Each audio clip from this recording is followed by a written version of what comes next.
एक दिन की मौत, सुपर कमांडो ध्रुव।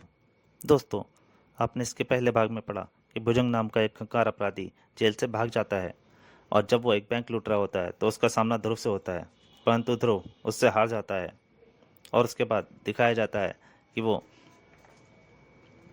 श्वेता को लेने पहुंच जाता है और श्वेता को लेकर निकल जाता है। श्वेता की उससे लड़ाई होती है पर श्वेता उससे हार जाती है और वो बेहोश श्वेता को लेकर निकल जाता है। इधर रेनू पीटर और करीम को लेकर एक जहाँ स्थान पर पहुंचती है जहां उसकी पीटर और करीम से लड़ाई होती है। अब उसके आगे दोस्तों, यहाँ तक की कहानी आप एक दिन की मौत के पहले भाग में पढ़ चुके हैं। अब अगर आप इस कहानी का पूरा आनंद लेना चाहते हैं तो कृपया पहला भाग जरूर पढ़िए। अब कहानी आगे जारी है।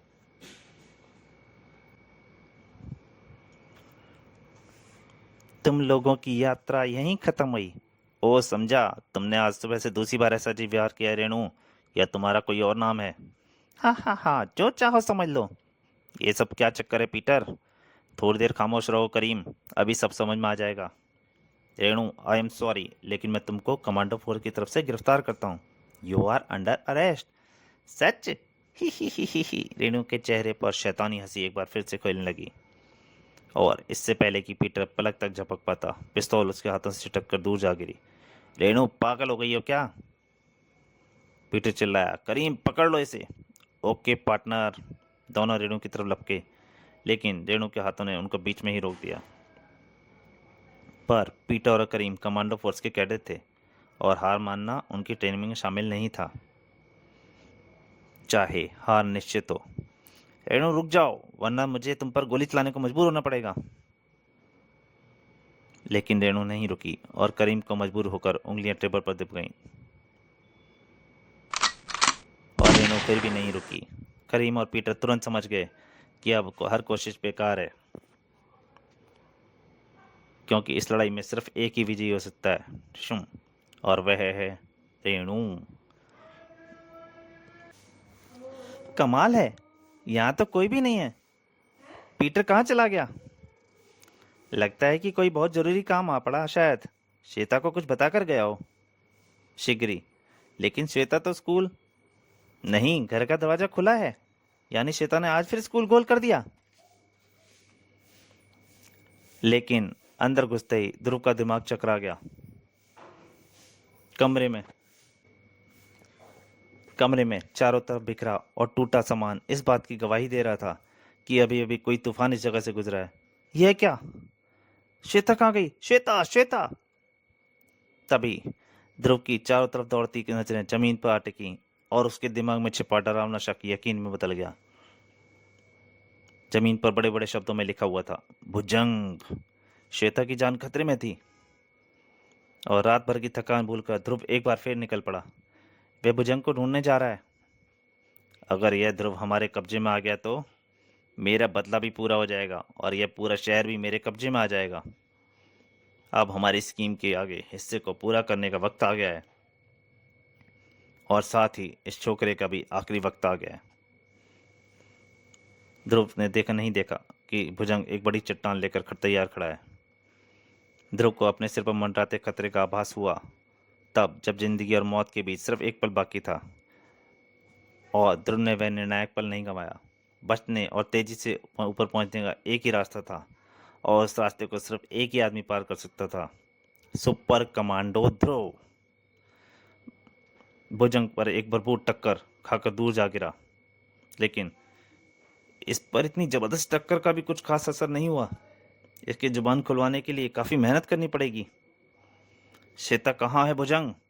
तुम्हारी प्यारी बहन, जल्दी ही जान जाओगे बच्चे, क्योंकि मैं तुमको उसी के पास भेजने जा रहा हूँ। मेरे सब्र का इम्तिहान मत लो भुजंग। मैंने आज तक किसी की जान नहीं ली है, लेकिन अगर तुमने श्वेता को जरा भी नुकसान पहुंचाया तो आज तुम्हारे देवता भी तुमको नहीं बचा सकते। हा हा हा, तुमको देवताओं के पास तो मैं तुमको पहुंचाने वाला हूँ ध्रुव, क्योंकि यही मेरा मिशन है, मेरी जिंदगी का एकमात्र मकसद। लेकिन जिंदगी और मौत के इस संघर्ष को एक बहुत रहस्यमय आकृति बहुत ध्यान से देख रही थी, जिसका आभास शायद दोनों में से किसी को भी नहीं था। अपनी सारी फुर्ती और इच्छा शक्ति के बावजूद ध्रुव को कभी ना कभी भुजंग का व्यवहार लगना ही था, जो उसके लिए घातक सिद्ध होता। आहा! इसलिए लड़ाई ज्यादा देर तक नहीं चली। भुजंग ने एक हल्के से झटके से ध्रुव को हवा में उठा लिया, ताकि वह ध्रुव को शरीर को सैकड़ों फुट नीचे गहरी चट्टानों पर फेंक सके। अब बात हद से आगे बढ़ गई है। इसको ध्रुव की हत्या करने से रोकना ही होगा। अगले ही पल भुजंग ने आश्चर्यचकित ध्रुव को नीचे फेंकने के बजाय उसे जमीन पर उतार दिया। ध्रुव ने चकित होने के बावजूद यह सुनहरा मौका नहीं खोया, क्योंकि भुजंग बिल्कुल एकदम किनारे पर खड़ा था और अब गिरने की बारी उसकी थी। यह क्या? भुजंग ने ऐसा क्यों किया? इसकी जरा सी गलती से ध्रुव बच गया। शिट! कोई बात नहीं। मैं वैसे भी इस छोकरे को इस तरीके से मारना नहीं चाहता था, क्योंकि इसको मारने वाले तो कोई और हैं, और वे हैं इसके अपने लोग। हिलना नहीं कैप्टन। ध्रुव मुड़ा और उसको अपनी जिंदगी का सबसे करारा झटका लगा। पीटर, रेणु, करीम और श्वेता, तुम सबके हाथ में पिस्तौल क्यों है? यह सब क्या हो रहा है? हम तुमको तुम्हारे जुर्म की सजा देने आए हैं। जुर्म? मैंने कौन सा जुर्म किया है? तुमने भुजंग पर जानलेवा हमला किया है ध्रुव, और भुजंग हमारा दोस्त है। तुम सब लोग पागल हो गए क्या? कहा श्वेता, तू भी? कमांडो अदालत तुम्हारे जुर्म की सजा तय कर चुकी है भैया, और वह सजा है सजाए मौत। एक साथ 4 गोलियां ध्रुव के शरीर से टकराईं। कुछ पलों के लिए ध्रुव का आश्चर्यचकित बदन खड़ा रहा और फिर लहराकर जमीन पर गिरा। ध्रुव को मौत की सजा मिल चुकी थी। ओह! एक पल के लिए तो मुझे लगा कि ध्रुव मरेगा ही नहीं, लेकिन ध्रुव ने मरकर मेरी वह घबराहट दूर कर दी। ही। इसी बात का जश्न कहीं और मनाया जा रहा था। हा, मर गया, मर गया। मेरे रास्ते का सबसे बड़ा कांटा दूर हो गया। अब मुझे कोई नहीं रोक सकता। शाबाश मेरे गुलामों, अब इसकी लाश को उठाकर हमारे हेडक्वार्टर में ले चलो। और फिर, वाह, तुम लोगों ने मेरी मेहनत को पूरा कर दिया। बस अब बॉस मुझे माला माल कर देगा। मैं सारी दुनिया खरीद लूंगा। अब मुझे मास्टर से संपर्क करके यह खुशखबरी सुनानी चाहिए। कालो ने मास्टर से संपर्क करने के लिए पैनल की तरफ हाथ बढ़ाया और उसकी गर्दन एक शिकंजे में कस गई। साथ ही एक शांत आवाज उसके कानों से टकराई। रुक जाओ कार्लो, अब यह खेल मेरे नियमों से खेला जाएगा, समझे? वह सर्द आवाज कार्लो का खून जमा देने के लिए काफी थी। कौन हो तुम? जान पहचान होने में समय लगता है कार्लो। पहले मैं अपना काम कर लूं, तो फिर तुम मास्टर से संपर्क कर सकते हो।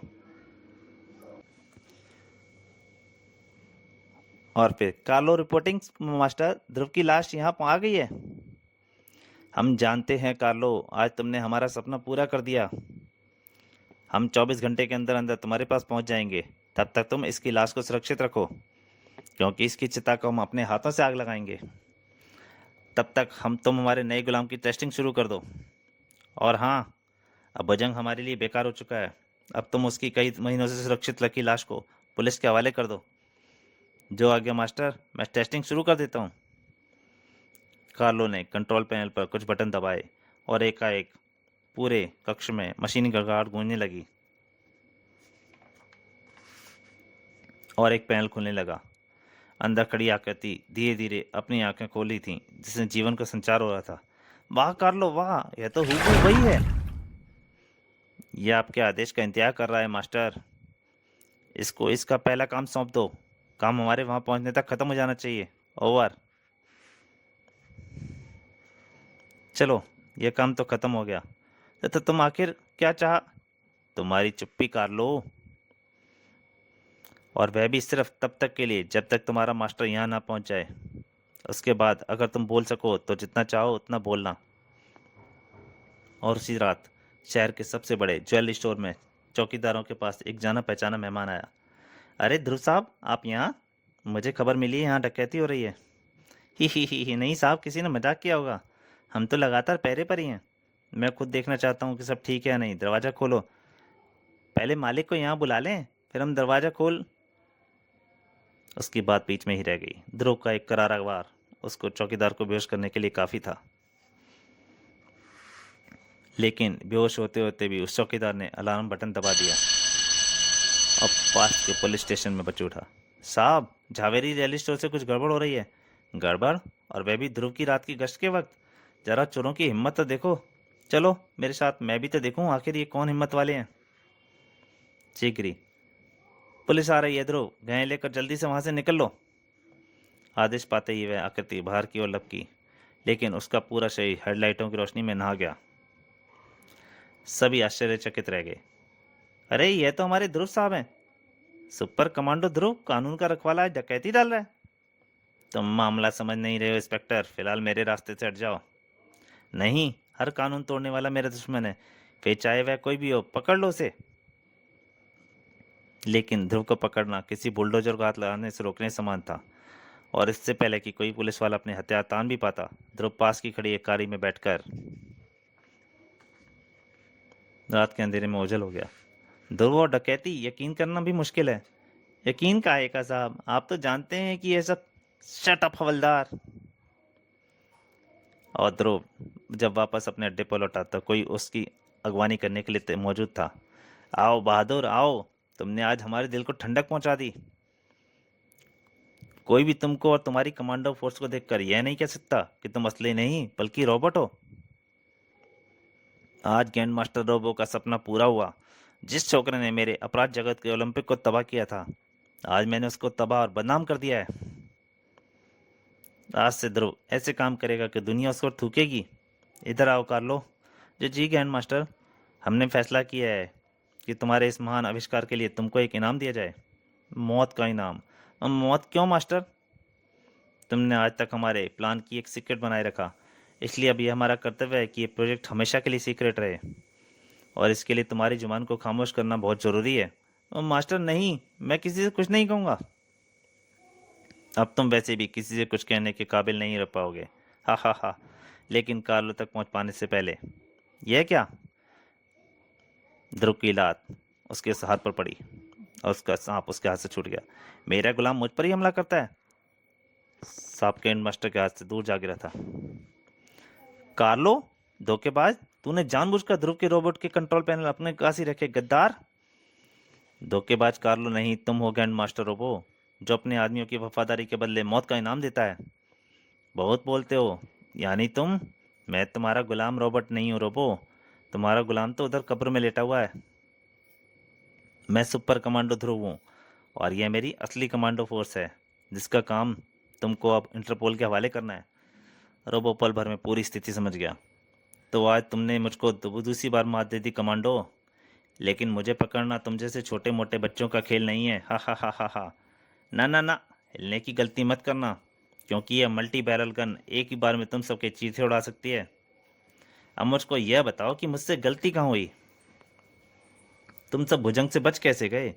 यह जानना मेरे लिए बहुत ज़रूरी है, ताकि मैं भविष्य में दूसरी बार गलती दोबारा ना करूं। ये बार यह जानने के लिए तुम सबकी चिता में अपने हाथों से गरम गरम आग लगाऊंगा। फिर मुझे इनकी चिता की चिंता छोड़कर अपनी कब्र की फिक्र करो मास्टर जी। जमीन के रेट कल आज बहुत ज़्यादा बढ़ गए हैं। कौन है रे तू छोकरी? इस छोकरी को तुम जैसी अपराधी चंडिका कहते हैं रोबो, और मेरे पास तुम्हारे सब सवालों के जवाब हैं।